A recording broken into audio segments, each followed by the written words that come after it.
Hallelujah, hallelujah. യേശുവേ ആരാധന. യേശുവേ ആരാധന. ജ്ഞാനത്തിന്റെ പുസ്തകം 7-ാം അധ്യായം 27-ാം തിരുലിഖിതം. ഓരോ തലമുറകളിലുമുള്ള വിശുദ്ധ ചേതനകളിലേക്ക് ജ്ഞാനം പ്രവേശിക്കുന്നു. അവരെ ദൈവമിത്രങ്ങളും പ്രവാചകന്മാരുമാക്കി മാറ്റുന്നു. Hallelujah, hallelujah. വചനം ഒന്നിച്ചേറ്റ് പറയുന്നു. ഓരോ തലമുറകളിലുമുള്ള വിശുദ്ധ ചേതനകളിലേക്ക് ജ്ഞാനം പ്രവേശിക്കുന്നു. അവരെ ദൈവമിത്രങ്ങളും പ്രവാചകന്മാരുമാക്കുന്നു. ഹല്ലേലൂയ, ഹല്ലേലൂയ, ഹല്ലേലൂയ. പ്രിയപ്പെട്ട സഹോദരങ്ങളെ, യാക്കോബ് ശ്ലീഹായുടെ ലേഖനത്തിൽ 1-ാം അധ്യായത്തിൽ 5-ാം വാക്യത്തിൽ വചനം പഠിപ്പിക്കുകയാണ്, നിങ്ങളിൽ ജ്ഞാനം കുറവുള്ളവൻ കർത്താവിനോട് ചോദിക്കട്ടെ, അവന് അത് ലഭിക്കും.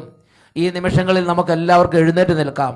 ദൈവത്തിൻ്റെ ആത്മാവ് ഒരു അഗ്നി അഭിഷേകമായി നമ്മുടെ മേൽ നിറയണം.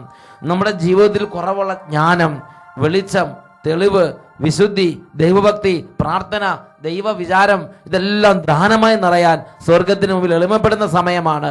മാതാപിതാക്കളും മക്കളും എല്ലാവരും എഴുന്നേറ്റ് നിൽക്കുകയാണ്. ഇതാ വലിയൊരു അഭിഷേക ശുശ്രൂഷകൾ പ്രവേശിക്കുകയാണ്. നന്നായിട്ട് പാട്ടുപാടി ആരാധിക്കുമ്പോൾ അവിടെ ആത്മാവിൻ്റെ അഭിഷേകമുണ്ട്. പാട്ടുപാടി ആരാധിക്കുന്ന സമൂഹത്തിൽ ദൈവത്തിന്റെ സാന്നിധ്യമുണ്ട്. രാജാക്കന്മാരുടെ 2-ാം പുസ്തകം 3-ാം അധ്യായം 15-ാം തിരുലിഖിതം വചനം പഠിപ്പിക്കുന്നു, എലീഷ പറഞ്ഞു, ഒരു ഗായകനെ എൻ്റെ അരികിൽ കൊണ്ടുവരുവിൻ. അവർ ഒരു ഗായകനെ അവൻ്റെ അടുക്കൽ കൊണ്ടുവന്നു. ഗായകൻ പാടി സ്തുതിക്കാൻ തുടങ്ങിയപ്പോൾ എലീഷയുടെ മേൽ കർത്താവിൻ്റെ ചൈതന്യം വന്ന് നിറഞ്ഞു. Hallelujah, hallelujah. ഈ സമയത്ത് പാട്ടുപാടി ആരാധിക്കുന്ന ഈ സമയത്ത് വലിയൊരു അഭിഷേകം കുടുംബത്തിലേക്ക് നിറയും, ഈ സമൂഹത്തിലേക്ക് നിറയും. ആരൊക്കെയാണ് ഇതിൽ പങ്കെടുക്കുന്നത്? കൂട്ടായ്മയായി പങ്കെടുക്കുന്നവർ, ഒറ്റയ്ക്ക് പങ്കെടുക്കുന്നവർ, എല്ലാ അവസ്ഥകളിലേക്കും ദൈവത്തിന്റെ അത്യുന്നത അഭിഷേക ശക്തി വ്യാപരിക്കും. ഇരു കരങ്ങൾ ഉയർത്തി ഒരുമിച്ച് സ്തുതിക്കുന്നു. ഹല്ലേലൂയ, ഹല്ലേലൂയ, ആരാധന, ആരാധന, ആരാധന. ഓ സ്വർഗീയ ശക്തി, അഗ്നി അഭിഷേകം, വിടുതൽ അഭിഷേകം, സൗഖ്യ അഭിഷേകം. ആരാധന, ആരാധന, ആരാധന. അഗ്നി, അഗ്നി, അഭിഷേകാഗ്നി ചൊരിയുക ആത്മാവിനഗ്നി. കരങ്ങൾ അടിച്ച് അഗ്നി, അഭിഷേകാഗ്നി ചൊരിയുക ആത്മാവിനഗ്നി. യേശുവിൻ വളരാൻ തിന്മയെ ജയിക്കാൻ നിറയ്ക്കുക അഭിഷേകാഗ്നി. യേശുവിൻ വളരാൻ തിന്മയെ ജയിക്കാൻ നിറയ്ക്കുക അഭിഷേകാഗ്നി. യേശുവിനാത്മാവേ, പരിശുദ്ധാത്മാവേ, യേശുവിനാത്മാവേ, പരിശുദ്ധാത്മാവേ, സ്വർഗീയ ശക്തിയാൽ നിറയ്ക്കൂ, വരദാന ഫലങ്ങൾ നൽകൂ. സ്വർഗീയ ശക്തിയാൽ നിറയ്ക്കൂ, വരദാന ഫലങ്ങൾ നൽകൂ. അഗ്നി, അഗ്നി, അഭിഷേകാഗ്നി ചൊരിയുക ആത്മാവിനഗ്നി. വിശ്വാസത്തോടെ അഗ്നി, അഗ്നി, അഭിഷേകാഗ്നി ചൊരിയുക ആത്മാവിനഗ്നി. വലിയ വിശ്വാസത്തോടെ കരങ്ങളടിച്ച് ദൈവജനത്തോട് ചേരുക മക്കളെ. ആരും അലസതയോടെ നിൽക്കരുത്. പല വിചാരത്തിനും നിങ്ങളെ തന്നെ വിട്ടുകൊടുക്കരുത്. ഇത് വചന പ്രഘോഷണത്തിന് സമയമാണ്, ദൈവരാജ്യ ശുശ്രൂഷ സമയമാണ്. ഹൃദയം ഏകാഗ്രമാക്കുക, അനുസരിക്കുക, കൈയടിക്കുക, കൂട്ടായ്മയോട് ചേർന്ന് ആരാധിക്കുന്നു. പാപാന്തകാരം നീങ്ങിടുവാൻ വിശുദ്ധിയുടെ വെണ്മയ നിറയാത്മാവിൽ ജ്വലിച്ചിടുവാൻ അഭിഷേകം ഞങ്ങളിൽ വളരാൻ. പാപാന്തകാരം നീങ്ങിടുവാൻ വിശുദ്ധിയുടെ വെണ്മയ നിറയാൻ ആത്മാവിൽ ജ്വലിച്ചിടുവാൻ അഭിഷേകം ഞങ്ങളിൽ വളരാൻ. വീണ്ടും ചൊരിയുക തീനാളങ്ങൾ, വീണ്ടും നൽകുക അടയാളങ്ങൾ. വീണ്ടും ചൊരിയുക തീനാളങ്ങൾ, വീണ്ടും നൽകുക അടയാളങ്ങൾ. ഇന്നീ കൂട്ടായ്മയിൽ, ഇന്നീ കൂട്ടായ്മയിൽ കരങ്ങൾ ഉയർത്തി കൈയടിച്ച് യേശുവിനാത്മാവേ പരിശുദ്ധാത്മാവേ കൈയടിക്കുന്നു. ആത്മാവേ പരിശുദ്ധാത്മാവേ സ്വർഗീയ ശക്തിയാ നിറയ്ക്കൂ വരദാന ഫലങ്ങൾ നൽകൂ സ്വർഗീയ ശക്തിയാ നിറയ്ക്കൂ വരദാന ഫലങ്ങൾ നൽകൂ ഉണർവോടെ കൈയടിച്ച് അഗ്നി അഭിഷേകാഗ്നി വലിയ ആഹ്ലാദത്തോടെ അഗ്നി അഭിഷേകാഗ്നി ജ്വലിയുക പാവിനഗ്നി പരിശുദ്ധാത്മാവേ ഓരോ കുടുംബത്തിന്റെ അവസ്ഥകളിലേക്ക് എഴുന്നള്ളി വരണമേ. തകർന്ന കുടുംബങ്ങളുണ്ട്, ദുഃഖിക്കുന്നവരുണ്ട്, വേദനിക്കുന്നവരുണ്ട്, വിശ്വാസം മങ്ങിപ്പോയവരുണ്ട്, കിട്ടിയ ദൈവകൃപയെല്ലാം നഷ്ടപ്പെട്ടവരുണ്ട്, തളർന്ന ശുശ്രൂഷകരുണ്ട്. ദൈവമേ, അങ്ങയുടെ നാമത്തിൽ വിളിക്കപ്പെട്ടിട്ട് ക്ഷീണിച്ചിരിക്കുന്നവരുണ്ട്. എല്ലാവരും ഉണർത്തുന്ന അത്യത്ഭുതാഗ്നിയായി വ്യാപരിക്കണമേ. യേശുവിനെ പാരിൽ ഘോഷിക്കുവാൻ ദൈവരാജ്യം ഉയർത്തിടുവാൻ ശക്തർ ധീരരുമാകാം. യേശുവിനെ പാരിൽ ഘോഷിക്കുവാൻ ദൈവരാജ്യം ഉയർത്തിടുവാൻ ശക്തർ ധീരരുമാകാം.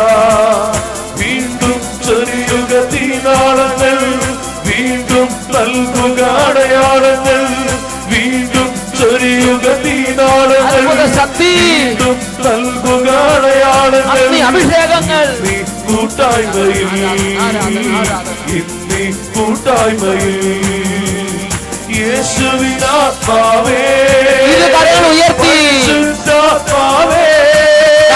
വിളിക്കുന്നു.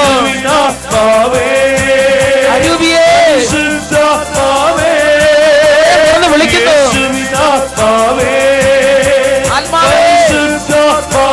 ഓരോ കുടുംബത്തിലേക്ക് നിറയണമേ.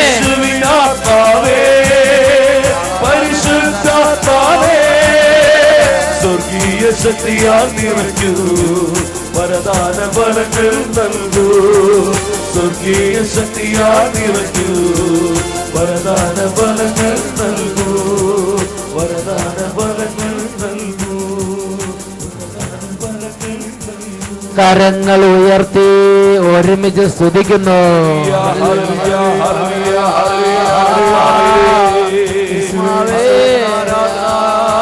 സ്വാതന്ത്ര്യത്തോടെ ആരാധിക്കുന്നു. ഭാഷാവരമുള്ളവർ ഭാഷാവരങ്ങൾ ആരാധിക്കുന്നു. ഈണങ്ങളിൽ സ്തുതിക്കാൻ ഈണങ്ങളിൽ സ്തുതിച്ച് ആരാധിക്കുന്നു. കൃപകൾ വർദ്ധിക്കട്ടെ, ജ്ഞാനം വർദ്ധിക്കട്ടെ, കൃപ നിറയട്ടെ, പ്രാർത്ഥനാഭിഷേകം നിറയട്ടെ, ഭാഷാവരങ്ങൾ ഉണരട്ടെ, വലിയ ജ്വലനം ലഭിക്കട്ടെ. ആരാധന ആരാധന. ഓ കുടുംബങ്ങളിൽ അന്ധകാരങ്ങൾ മാറട്ടെ, ഓ ക്ഷീണങ്ങൾ മാറട്ടെ, ഓ മരവിപ്പെല്ലാം മാറിപ്പോകട്ടെ, ഓരോ ജീവിതങ്ങൾ ഉണരട്ടെ, പിശാചിന്റെ കോട്ടകൾ തകരട്ടെ, നാവിന്റെ കെട്ടുകൾ അഴിയട്ടെ, ആദരങ്ങളുടെ ബന്ധനങ്ങൾ മാറട്ടെ, ദൈവത്തെ ആരാധിക്കാനുള്ള അഭിഷേകം നിറയട്ടെ, ദൈവത്തിന്റെ ആത്മാവ് ഇപ്പോൾ ആവസിക്കട്ടെ, നിരാശകൾ വിട്ടുമാറി പോകട്ടെ, കടുത്ത കുറ്റബോധത്തിന് കെട്ടുകൾ അഴിയട്ടെ, പഴക്കദോഷങ്ങളുടെ ബന്ധനങ്ങൾ തകരട്ടെ, മദ്യപാനത്തിന് കെട്ടുകൾ അഴിയട്ടെ, പുകവലിയെ ശാസിക്കുന്നു, വിട്ടുമാറി പോകട്ടെ. ആരാധന ആരാധന ആരാധന ആരാധന ആരാധന. ഓ പരിശുദ്ധാത്മാവേ നിറയണമേ. ഈ കുടുംബങ്ങൾ അഭിഷേക പൂരിതമാകട്ടെ, ഈ കുഞ്ഞുങ്ങൾ അഭിഷേക പൂരിതമാകട്ടെ, ഈ വിദ്യാർത്ഥി അഭിഷേക പൂരിതമാകട്ടെ. ആരാധന ആരാധന ആരാധന ആരാധന. ഓ പരിശുദ്ധാത്മാവേ, ക്ഷീണിച്ചിരിക്കുന്നവരെ ഉണർത്തണമേ, തളർന്നവരെ ശക്തിപ്പെടുത്തണമേ.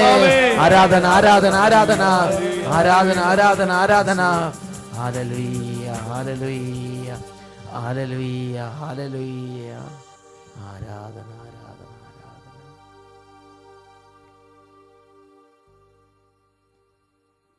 പരിശുദ്ധ മാതാവേ, വചനം പ്രഘോഷിക്കുന്ന എളിയദാസന് വേണ്ടിയും ഈ ശുശ്രൂഷകളിൽ സഹകാരികളായിരിക്കുന്ന ഓരോ സഹപ്രവർത്തകർക്ക് വേണ്ടിയും ഈ വചന ശുശ്രൂഷ കേട്ടുകൊണ്ടിരിക്കുന്ന പ്രിയപ്പെട്ട ദൈവത്തിൻ്റെ ഓരോ മകനും മകൾക്ക് വേണ്ടി, ഓരോ കുടുംബങ്ങൾക്ക് വേണ്ടി, ഈ ഈ വംശങ്ങൾക്ക് വേണ്ടി, ദേശങ്ങൾക്ക് വേണ്ടി പരിശുദ്ധ അമ്മേ, അമ്മ ദൈവസന്നിധിയിൽ മധ്യസ്ഥം വഹിക്കുമാറാകണമേ. ഒരുമിച്ച് പ്രാർത്ഥിക്കാം. നന്മ നിറഞ്ഞ മറിയമേ സ്വസ്തി. കർത്താവ് അങ്ങയോട് കൂടെ സ്ത്രീകളിൽ അങ്ങ് അനുഗ്രഹിക്കപ്പെട്ടവളാകുന്നു, അങ്ങയുടെ ഉദരത്തിൻ ഫലമായി ഈശോ അനുഗ്രഹിക്കപ്പെട്ടവനാകുന്നു. പരിശുദ്ധ മറിയമേ, തമ്പുരാന്റെ അമ്മേ, പാപികളായ ഞങ്ങൾക്ക് വേണ്ടി ഇപ്പോഴും ഞങ്ങളുടെ മരണസമയത്തും തമ്പുരാനോട് അപേക്ഷിച്ചുകൊള്ളണമേ. നിത്യം പിതാവും പുത്രനും പരിശുദ്ധാത്മാവുമായ സർവേശ്വര എന്നേക്കും ആമേൻ. ഈശോ മിശിഹായിക്ക് സ്തുതിയായിരിക്കട്ടെ. നമുക്കിരിക്കാം. വചന ശുശ്രൂഷയിലേക്ക് നമ്മൾ പ്രവേശിക്കുകയാണ്. ഇന്ന് കർത്താവ് നൽകുന്ന ഒരു ദൂത് സക്കറിയ പ്രവചനത്തിലെ 5-ാമത്തെ അധ്യായം 1 മുതലുള്ള തിരുലിഖിതങ്ങളിൽ വെളിപ്പെടുന്നുണ്ട്. Praise the Lord. Praise the lord. അനർഹമായ സമ്പത്ത് സമ്പാദിക്കരുത്, അനർഹമായ സമ്പത്ത് കൂട്ടിവെക്കരുത്. ഇത് ദൈവവചനം കർശനമായി ദൈവമക്കൾക്ക് നൽകുന്ന നിർദ്ദേശമാണ്. സക്കറിയ പ്രവചനത്തിൽ 5-ാം അധ്യായത്തിൽ 1 മുതൽ 4 വരെ തിരുലിഖിതങ്ങൾ. വീണ്ടും ഞാൻ നോക്കിയപ്പോൾ ഇതാ പറക്കുന്ന ഒരു പുസ്തക ചുരുൾ. നീ എന്തു കാണുന്നു? അവൻ ചോദിച്ചു. ഞാൻ പറഞ്ഞു, പറക്കുന്ന ഒരു പുസ്തക ചുരുൾ. അതിന് 20 മുഴം നീളവും 10 മുഴം വീതിയുമുണ്ട്. അവൻ പറഞ്ഞു, ദേശം മുഴുവനും വേണ്ടിയുള്ള ശാപമാണിത്. മോഷ്ടിക്കുന്നവനും കള്ളസത്യം ചെയ്യുന്നവനും ഇതിൽ എഴുതിയിരിക്കുന്നത് പോലെ വിച്ഛേദിക്കപ്പെടും. നമ്മുടെ ജീവിതം മോഷ്ടിക്കുക എന്ന് പറഞ്ഞാൽ എന്താണ് അതിൻ്റെ അർത്ഥം? ഒരു വ്യക്തി തൻ്റെ ജീവിതകാലത്ത് അധ്വാനിച്ച് അദ്ദേഹത്തിൻ്റെ വിയർപ്പിൻ്റെ ഫലമായി അദ്ദേഹം കുടുംബത്തിൽ ശേഖരിച്ച് വെച്ചിരിക്കുന്ന സമ്പത്ത്, അല്ലെങ്കിൽ അദ്ദേഹം പണിയെടുത്ത് അധ്വാനിച്ച് അദ്ദേഹം ഒരു സ്വർണ്ണമാല ഇട്ടിരിക്കുന്നു, അല്ലെങ്കിൽ അദ്ദേഹത്തിൻ്റെ കർത്താവ് അദ്ദേഹത്തിന് ഏൽപ്പിച്ചിരിക്കുന്ന സമ്പത്ത്, അദ്ദേഹത്തിൻ്റെ ചെരുപ്പാകട്ടെ, സ്വർണ്ണമാലയാകട്ടെ, അദ്ദേഹത്തിൻ്റെ വാഹനമാകട്ടെ, അദ്ദേഹത്തിൻ്റെ പറമ്പാകട്ടെ, അദ്ദേഹത്തിൻ്റെ വസ്തുവകകളാകട്ടെ, നമുക്ക് മറ്റുള്ളവരുടെ അധ്വാന ഫലത്തോട് ഒരു ബഹുമാനം വേണം. അത് ഒരിക്കലും സ്വന്തമാക്കാൻ ആഗ്രഹിക്കരുത്. പ്രിയപ്പെട്ട സഹോദരങ്ങളെ, 10 പ്രമാണങ്ങൾ കർത്താവ് നമുക്ക് തന്നു. ആ 10 പ്രമാണങ്ങളിൽ കർത്താവ് പെടുത്തിയിട്ടുള്ള അത്യുന്നതമായ ഒരു കൽപ്പനയാണ് അന്യൻ്റെ വസ്തുക്കൾ നീ ആഗ്രഹിക്കരുത്. ഈ പോക്കറ്റ് അടിക്കുന്നവരുടെ അടിസ്ഥാനപരമായ ചിന്ത എന്താ? ഈ കൽപ്പനയുടെ ലംഘനമല്ലേ അത്? അന്യൻ്റെ വസ്തുക്കൾ ആഗ്രഹിക്കുക. പ്രിയപ്പെട്ട സഹോദരങ്ങളെ, കൈക്കൂലി വാങ്ങുന്നവരുടെ ഉള്ളിലെ ചിന്ത എന്താണ്? അന്യൻ്റെ വസ്തുക്കൾ അവർ ആഗ്രഹിക്കുകയാണ്. അനർഹമായ വസ്തുവകകൾ അവർ ആഗ്രഹിക്കുകയാണ്. പ്രിയപ്പെട്ട സഹോദരങ്ങളെ, ഇങ്ങനെ ജീവിതത്തിൻ്റെ ഓരോ മണ്ഡലങ്ങളെ ചിന്തിച്ച് നോക്കുക. മോഷ്ടിക്കുന്നവരാണെങ്കിലും ഓരോ തരത്തിലുള്ള അന്യായങ്ങൾക്ക് കൂട്ടുനിൽക്കുന്നവരും അനർഹമായ സമ്പത്ത് കുടുംബത്തിലേക്ക് വരാൻ അവർ ഇടവരുത്തുകയാണ്. ദൈവത്തിൻ്റെ വചനം പഠിപ്പിക്കുകയാണ്, നീ അന്യൻ്റെ വസ്തുക്കൾ ആഗ്രഹിക്കരുത്. നീ അർഹതപ്പെടാത്ത ഒരു വസ്തു നിന്റെ വീട്ടിലേക്ക് കൊണ്ടുവന്നാൽ, അത് മോഷ്ടിച്ചിട്ടാണെങ്കിലും, അത് തട്ടിയെടുത്തിട്ടാണെങ്കിലും, അത് പോക്കറ്റ് അടിച്ചിട്ടാണെങ്കിലും, അത് വഴിയിൽ കളഞ്ഞു കിട്ടിയത് തിരിച്ചു കൊടുക്കാതെ നേരെ എടുത്ത് വീട്ടിലേക്ക് കൊണ്ടുവന്നിട്ടുള്ള കാര്യങ്ങളാണെങ്കിലും, നിനക്ക് മനസ്സറിഞ്ഞ് മറ്റൊരുവൻ തരാതെ ഇരിക്കുന്നതോ നിനക്ക് അർഹതപ്പെട്ടത് കിട്ടാതിരിക്കുന്നതായ ഒരു കാര്യം നീ ഏതെങ്കിലും വിധത്തിൽ കവർന്നെടുത്ത്, പിടുങ്ങിയെടുത്ത്, തട്ടിച്ചെടുത്ത്, പറ്റിച്ചെടുത്ത് വീട്ടിലേക്ക് കൊണ്ടുവന്നാൽ, അത് എന്തെങ്കിലും പുതിയ പുതിയ പേരുകളിട്ട് കമ്പനികൾ തുടങ്ങിയിട്ട് കൊണ്ടുവന്നാലും അതെല്ലാം സെയിം. അങ്ങനെ നീ മറ്റുള്ളവർ എന്തെങ്കിലും കമ്പനികളൊക്കെ തുടങ്ങി ആളുകളെ പറ്റിച്ച് നിന്റെ കുടുംബത്തിലേക്ക് സമ്പത്ത് ഒഴുകാൻ ഇടവന്നാൽ, ദൈവത്തിന്റെ വചനം സക്കറിയ പ്രവചനത്തിൽ 5-ാമത്തെ അധ്യായത്തിൽ 4-ാമത്തെ വാക്യത്തിൽ പറയുകയാണ്, കർത്താവ് അരുളി ചെയ്യുന്നു, ഞാൻ അതിനെ കള്ളന്റെയും എൻ്റെ നാമത്തിൽ കള്ളസത്യം ചെയ്യുന്നവൻ്റെയും വീട്ടിലേക്ക് അയക്കും. അത് അവൻ്റെ വീട്ടിൽ കടന്ന് അതിൻ്റെ കല്ലും തടിയും ഉൾപ്പെടെ എല്ലാം നശിപ്പിക്കുന്നത് വരെ അവിടെ വസിക്കും. പ്രവാചകൻ ഒരു ഗ്രന്ഥ ചുരുൾ കാണുകയാണ്, ഒരു വചന ചുരുൾ കാണുകയാണ്. എന്താണ് ഈ വചനത്തിന്റെ പ്രത്യേകത? ഈ വചനം അയക്കപ്പെട്ട വചനമാണ്. അയക്കപ്പെട്ട വചനം പറയാണ്, ഇത് കള്ളന്റെയും മോഷ്ടിക്കുന്നവന്റെയും കള്ളസത്യം ചെയ്യുന്നവന്റെയും ഭവനത്തിലേക്കാണ് ഇത് അയച്ചിരിക്കുന്നത്. കള്ളന്റെ വീട്ടിലേക്ക് ചെന്ന്, മോഷ്ടിക്കുന്നതിന്റെ വീട്ടിലേക്ക് ചെന്ന്, അല്ലെങ്കിൽ ഓൺലൈൻ വഴി തട്ടിപ്പ് നടത്തുന്ന ഒരു വ്യക്തിയാകട്ടെ, അതുമല്ലെങ്കിൽ എന്തെങ്കിലും ഒരു കമ്പനി ഉണ്ടാക്കി അതുവഴി തട്ടിപ്പ് നടത്തുന്ന ഒരു വ്യക്തിയാകട്ടെ, അവന്റെ വീട്ടിലേക്ക് ചെന്ന്, ഒരുപക്ഷെ നീ ഒരു വലിയ കോടീശ്വരനായിരിക്കാം, ഒരുപക്ഷെ നീ വലിയൊരു ഉദ്യോഗസ്ഥനായിരിക്കാം, ഒരുപക്ഷെ വലിയ സ്ഥാനത്തിരിക്കുന്ന വ്യക്തിയായിരിക്കാം, ആരുമാകട്ടെ, ഈ ഒരു വചനം ഇത് സകല ജാതി മതസ്ഥർക്കും വേണ്ടി പ്രഖ്യാപിക്കപ്പെട്ടിരിക്കുകയാണ്. അത് അവന്റെ ദേശത്തിന്റെ ശാപം എന്നാണ് ഇതിനെക്കുറിച്ച് വചനം പഠിപ്പിക്കുന്നത്. സക്കറിയ 5-ാം അധ്യായം അതിൽ 1 മുതൽ വാക്യം ഒന്നും കൂടെ വായിച്ചു കേൾപ്പിക്കാം. വീണ്ടും ഞാൻ നോക്കിയപ്പോൾ ഇതാ പറക്കുന്ന ഒരു പുസ്തക ചുരുൾ. നീ എന്തു കാണുന്നു? അവൻ ചോദിച്ചു.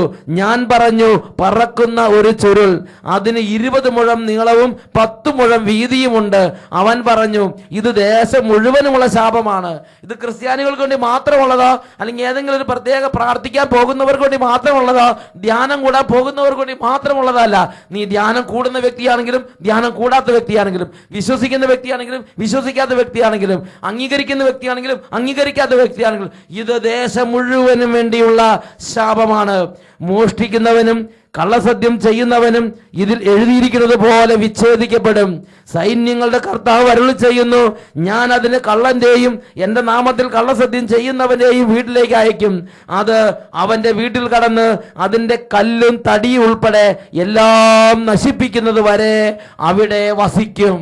Hallelujah, hallelujah. ഉറക്കെ പറയാ, ഹല്ലേലൂയ, ഹല്ലേലൂയ, ഹല്ലേലൂയ, ഹല്ലേലൂയ. പ്രിയപ്പെട്ട സഹോദരങ്ങളെ, ഇത് ഒരു യാഥാർത്ഥ്യമാണ്. നമ്മുടെ ജീവിതത്തിൽ ഇത് നമ്മൾ വളരെ ശ്രദ്ധിക്കണം. വചനം പഠിപ്പിക്കുകയാണ്, അനീതിയുടെ കൂടാരങ്ങൾ കത്തിച്ചാമ്പലായി പോകും. ഇന്നൊരു പക്ഷെ തലയുയർത്തി നിൽക്കുന്നുണ്ടായിരിക്കാം, ഇന്നൊരു പക്ഷെ പ്രമുഖ സ്ഥാനത്തായിരിക്കാം, ഇന്നൊരു പക്ഷെ എല്ലാവരും അംഗീകരിക്കപ്പെട്ടിരിക്കുന്ന ഒരു വ്യക്തിയോ ഒരു സ്ഥാനത്തോ ആയിരിക്കാം. പക്ഷേ അനീതി പ്രവർത്തിക്കുന്നവന്റെ പാത സുരക്ഷിതമല്ല, അവന്റെ ഭാവി സുരക്ഷിതമല്ല, അവന്റെ കൂടാരങ്ങൾ കത്തിച്ചാമ്പലാകും എന്ന് തന്നെയാണ് തിരുലിഖിതം പഠിപ്പിക്കുന്നത്. പ്രഭാഷകൻ 40:13 പഠിപ്പിക്കുന്നു, അനീതി പ്രവർത്തിക്കുന്നവന്റെ സമ്പത്ത് കുത്തിയൊഴുക്ക് പോലെ പെട്ടെന്ന് അപ്രത്യക്ഷമാകും, ഭയാനകമായ ഇടിമുഴക്കം പോലെ അത് തകർന്നു പോകും. അനീതി പ്രവർത്തിച്ചിട്ട് ഞാൻ സുരക്ഷിതനാണ്, എനിക്ക് വേണ്ടുവോളം സമ്പത്തുണ്ട് എന്ന് നീ പറയരുത്. പ്രിയപ്പെട്ട ദൈവ പൈതലെ, ജീവിതത്തിൽ ദൈവം നിന്നെ ഒരു സ്ഥാനത്താക്കി വെച്ചിരിക്കുകയാണ്.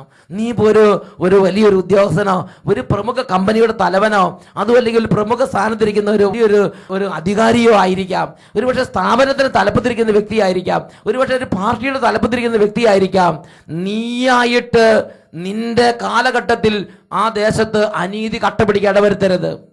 നീയായിട്ട് നിന്റെ കാലഘട്ടത്തിൽ ആ സ്ഥാപനത്തിൽ പലതരത്തിലുള്ള കള്ളത്തരങ്ങൾ വളരാൻ ഇടവരുത്തരുത്. കർത്താവിന്റെ വചനം പഠിപ്പിക്കുകയാണ്, നമ്മളായിട്ട് ഓരോ തരത്തിലുള്ള അർഹിക്കുന്നവരുടെ ആ അർഹത പ്രകാരം അവർക്ക് ലഭിക്കേണ്ടത് ലഭിക്കാതെ പോയാൽ അത് കർത്താവിനെ വിളിച്ചു വരുത്തുന്ന ഒരു പാപമായിട്ടാണ് വചനം പറയുന്നത്. എസെക്കിയേൽ പ്രവചനത്തിൽ 34-ാം അധ്യായത്തിൽ 17 മുതലുള്ള വാക്യങ്ങൾ, ഇങ്ങനെ ഒരു പ്രശ്നമുണ്ടായാൽ, അതായത് ഒരു ബലവാനും ഒരു ബലഹീനനും നിൽക്കുകയാണ്. ആ ഒരുവിധം സാധ്യതയുള്ളവൻ, പഠിപ്പുള്ളവൻ, അധികാരത്തിരിക്കുന്നവൻ, സ്ഥാനത്തിരിക്കുന്നവൻ ആ കുറച്ച് കഴിവ് കുറഞ്ഞ ആളെ ഞെരുക്കി ചൂഷണം ചെയ്ത് ആ പൈസ പിടുങ്ങിയെടുക്കാന്ന് വിചാരിക്കുക. അത് ഏത് ലെവലിലായാലും, പണിക്കാരെ കൊണ്ട് പണിയിച്ചിട്ട് പൈസ കൊടുക്കുക, എന്ത് തന്നെ ആയിക്കോട്ടെ, ഏത് ലെവലിലാണെങ്കിലും ആ കുറച്ച് അറിവും കുറച്ച് കഴിവും കുറച്ച് തട്ടിപ്പ് കുറച്ച് സാമർഥ്യമുള്ളവൻ ഈ സാമർഥ്യം ഇല്ലാത്തവരുടെ ആ ഒരു അവർക്ക് അർഹതപ്പെട്ടത് അത് ഏതെങ്കിലും ഇതിൽ കവർന്നെടുത്താൽ, ഇതാ എസെക്കിയേൽ 34-ാം അധ്യായം 17 മുതൽ വാക്യം പറയാണ്, കർത്താവ് നേരിട്ട് വന്ന് നിങ്ങളുടെ ഇടയിൽ നീതി നടപ്പാക്കും. 34-ാം അധ്യായം 17 മുതലുള്ള വാക്യങ്ങൾ, ദൈവമായ കർത്താവ് അരുളി ചെയ്യുന്നു, എന്റെ അജഗണമേ, ഞാൻ ആടിനും മധ്യേയും മുട്ടാടിനും കോലാടിനും മധ്യേയും നീതി നടപ്പാക്കും, വിധി നടപ്പാക്കും, വിധി നടത്തും. ആടിനും മധ്യേയും മുട്ടാടിനും കോലാടിനും മധ്യേയും ഞാൻ വന്ന് വിധി നടപ്പാക്കും. എന്റെ അജഗണമേ, ശ്രദ്ധിക്കുക.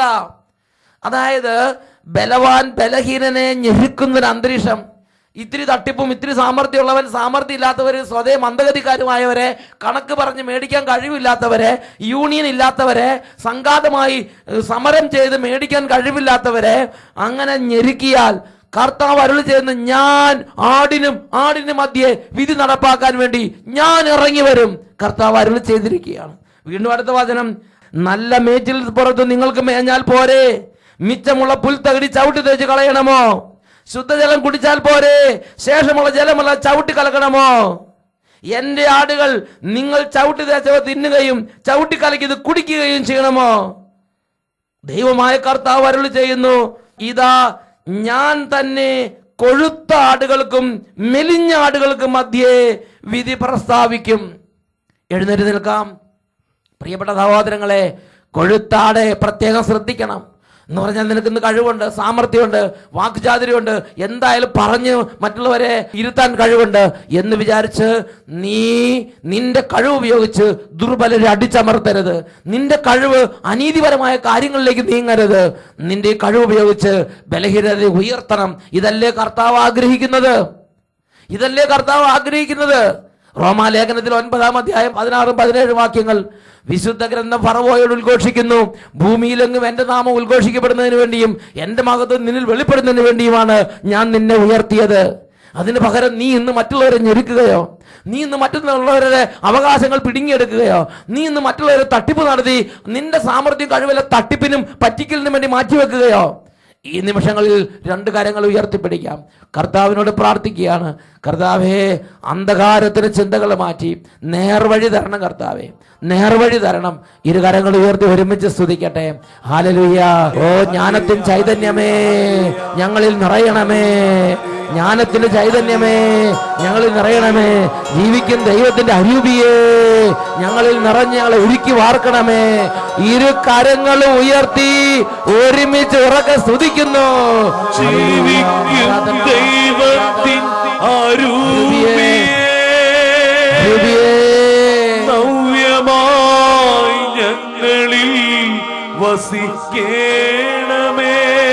പരിശുദ്ധാത്മാവേ, ജീവിക്കും ദൈവത്തിൻ അരൂപിയേ, നവ്യമായി ഞങ്ങളിൽ വസിക്കേണമേ. ഉരുക്കി വാർക്കണമേ. ഉരുക്കി ഞങ്ങളെ വാർത്തെടുക്കൂ. പരിശുദ്ധാത്മാവേ, സ്നേഹം നിറച്ചു നീ ഉപയോഗിക്കൂ. രൂപാന്തരപ്പെടുത്തണമേ. ഉരുക്കി ഞങ്ങളെ വാർത്തെടുക്കൂ. സ്നേഹം നിറച്ചു നീ ഉപയോഗിക്കൂ. 2 കരങ്ങൾ ഉയർത്തി എല്ലാവരും സ്തുതിക്കുന്നു. ഹല്ലേലൂയ.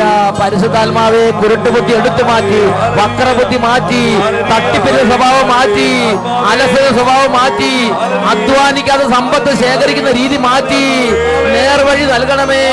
ഉരുക്കി വാർക്കണമേ. സ്നേഹം നിറയ്ക്കണമേ. നേർവഴിക്ക് നടത്തണമേ. ഹോളി സ്പിരിറ്റ്, വാർത്തെടുക്കൂ. സ്നേഹം നിറച്ചു നീ ഉപയോഗിക്കൂ. ഒരുമിച്ച് പ്രാർത്ഥിക്കുന്നു. ഉരുക്കി ഞങ്ങളെ വാർത്തെടുക്കൂ. സ്നേഹം നിറച്ചു പരിശുദ്ധാത്മാവേ, ഉപയോഗിക്കൂ. പരിശുദ്ധാത്മാവേ, സ്നേഹം നിറച്ചു നീ ഉപയോഗിക്കൂ. സ്നേഹം നിറച്ചു നീ ഉപയോഗിക്കൂ.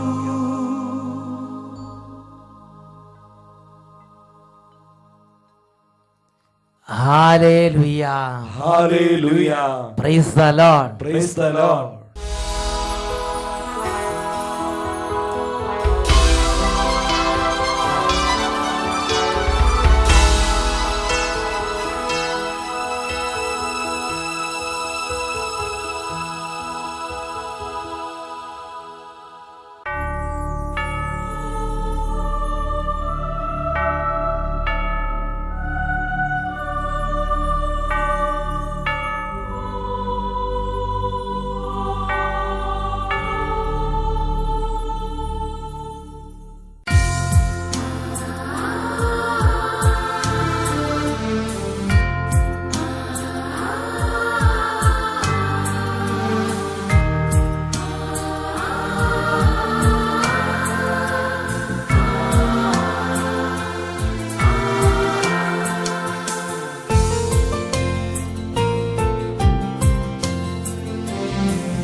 അനുപമ സ്നേഹത്തിൻ നിമിഷമിതാ, അനുഗ്രഹമേകുന്ന സമയമിതാ. അപ്പത്തിൻ രൂപമായിതാ ദിവ്യദാനങ്ങൾ നൽകുന്നു. അനന്തമാം ഈ സ്നേഹത്തെ ആരാധിക്കുന്നു പാരാവേ. ആരാധിക്കുന്നു ദൈവമേ, ഓസ്തിയാം ദിവ്യ സ്നേഹമേ. ആരാധിക്കുന്നു ദൈവമേ, ഓസ്തിയാം ദിവ്യ സ്നേഹമേ. ഹല്ലേലൂയ. ഹല്ലേലൂയ. പ്രിയപ്പെട്ട സഹോദരങ്ങളെ, ദൈവസന്നിധിയിൽ ചാക്കുടുത്ത് ചാരം പൂശി പ്രാർത്ഥിച്ച നിനവേ നിവാസികളുടെ മേൽ ദൈവ കരുണ പ്രവഹിക്കുന്നത് ബൈബിളിൽ നാം കാണുന്നുണ്ട്. ഇന്നെല്ലാ ദൈവമക്കളും എഴുന്നേറ്റ് നിൽക്കുകയാണ്. നമ്മൾ നമ്മുടെ വംശവും വഴി, നമ്മുടെ കുടുംബാംഗങ്ങൾ വഴി, നമ്മുടെ സമുദായവും വഴി, നമ്മുടെ പാർട്ടികളും വഴി വന്നിട്ടുള്ള സകല അതിക്രമങ്ങൾക്കും മാപ്പ് ചോദിക്കുകയാണ്. മറുപടിയായിട്ട് എല്ലാ ദൈവമക്കളും അവരവരായിരിക്കുന്ന സ്ഥലത്ത് നിന്ന് ഉറക്കെ പ്രാർത്ഥിക്കണം. കർത്താവേ, ഞങ്ങളുടെ മേൽ കരുണ തോന്നണമേ. കർത്താവേ, ഞങ്ങളുടെ മേൽ കരുണ തോന്നണമേ. ഞാനും എന്റെ കുടുംബാംഗങ്ങൾ വഴി ഇന്ന് വരെ അരങ്ങേറിയിട്ടുള്ള എല്ലാ അകൃത്യങ്ങളെയും പ്രതി കർത്താവേ, ഞങ്ങളുടെ മേൽ കരുണ തോന്നണമേ.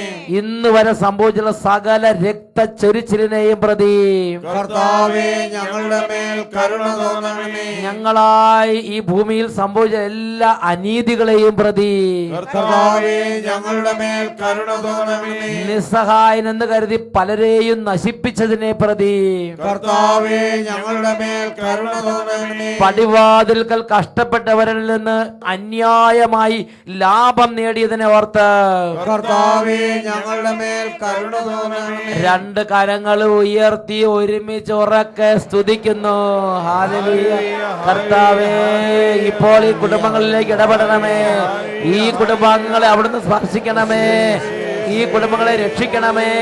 ഇപ്പോൾ നിലവിളിച്ച് കരയുന്ന ഓരോ കുടുംബങ്ങളിലേക്കും അങ്ങയുടെ കരുണ ഒഴുക്കണമേ. രക്ഷ നൽകണമേ. അന്ധകാരങ്ങൾ തകരട്ടെ. എല്ലാ അകൃത്യങ്ങളുടെ കോട്ടകൾ ഛിന്ന ഭിന്നമാകട്ടെ. ആരാധന, ആരാധന, ആരാധന. യേശുവേ, യേശുവേ. ദിവ്യ സ്നേഹമേ, ആരാധിക്കുന്നു ദൈവമേ, ഓസ്തിയാം ദിവ്യ സ്നേഹമേ.